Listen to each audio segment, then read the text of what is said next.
Historias del buen Dios, por Rainer María Rilke. El extranjero. Un extranjero me ha escrito una carta. No aludía a Europa, al extranjero, ni a Moisés, ni a los profetas mayores ni menores, ni al emperador de Rusia o al zar Iván el Terrible, su cruel antepasado, ni al burgomaestre o al zapatero vecino, ni a la ciudad próxima, ni a remotas ciudades. Como tampoco aparece en su historia el bosque lleno de ciervos por el que cada mañana me perdía. Nada me cuenta asimismo de su madrecita o de sus hermanas, que, por cierto, casaron tiempo ha. Es posible también que su madre haya muerto. ¿Cómo podría explicarse si no, que en una carta de 4 páginas no encuentro alusión alguna a ella? Me hace objeto de una confianza grande, muy grande. Me equipara a su hermano. Me cuenta de su necesidad. Al atardecer, llega a mi casa al extranjero. No entiendo, ni enciendo lámpara alguna. Le ayudo a quitarse la capa y le invito a tomar el té conmigo, porque cabalmente, es la hora en que acostumbro a tomar mi té. Y ante una visita tan íntima no es preciso someterse a ningún género de violencia. Cuando estamos ya a punto de sentarnos a la mesa, me doy cuenta de que mi huésped está inquieto. Su rostro refleja una viva angustia y sus manos tiemblan. Precisamente, digo, tengo ahí una carta para vos. Y al punto me dispongo a verter el té en los vasos. ¿Tomáis el té con azúcar y tal vez con limón? Desde mi estancia en Rusia suelo tomarlo con limón. ¿Queréis probarlo? Enciendo después una lámpara y la coloco en un rincón distante, un poco alta, de suerte que una verdadera luz de crepúsculo invade la sala.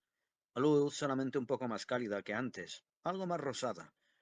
Y entonces el rostro de mi huésped parece también cobrar mayor seguridad, más calidez, y serme más familiar aún.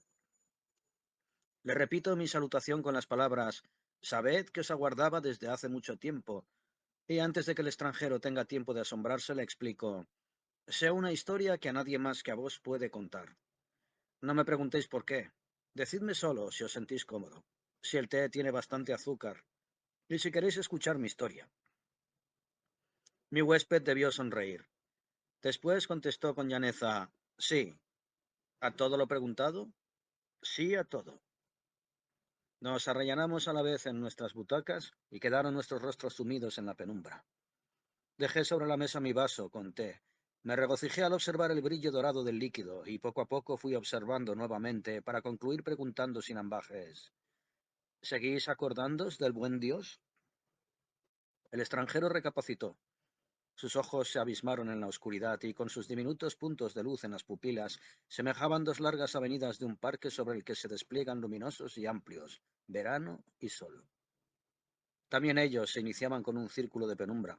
Se prolongaban después en la tiniebla más y más angosta para llegar a un punto lejano y resplandeciente. La salida, a la otra parte, en un día quizá mucho más claro aún. Mientras yo me iba formulando tales pensamientos, dijo él vacilante y como si solo con desgana se sirviera de su voz: «Sí, me acuerdo aún del buen Dios».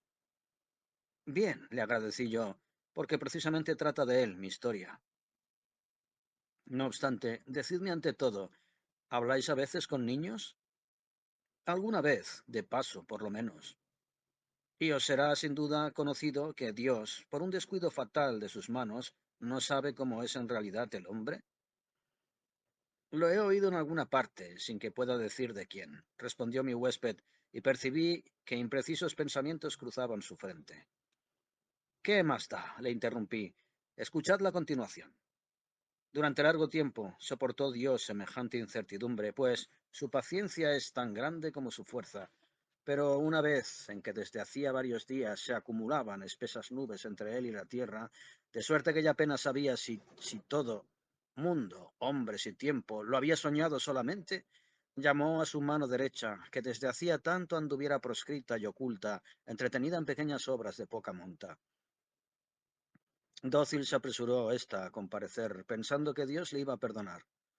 Cuando la tuvo en su presencia, revestida de su belleza, juventud y fuerza, se sentía ya inclinado a olvidar su falta, pero de pronto cambió de parecer y le ordenó sin volver los ojos hacia ella: «Ve allá abajo a la tierra.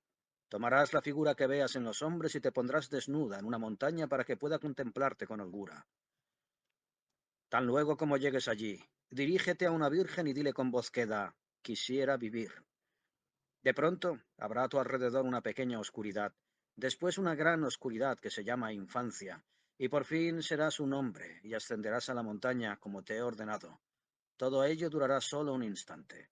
Adiós. La mano derecha se despidió de la izquierda. Le dio un sinfín de nombres cariñosos. Sí, incluso se ha llegado a sostener que de pronto se había prosternado ante ella diciendo, Tú, Espíritu Santo.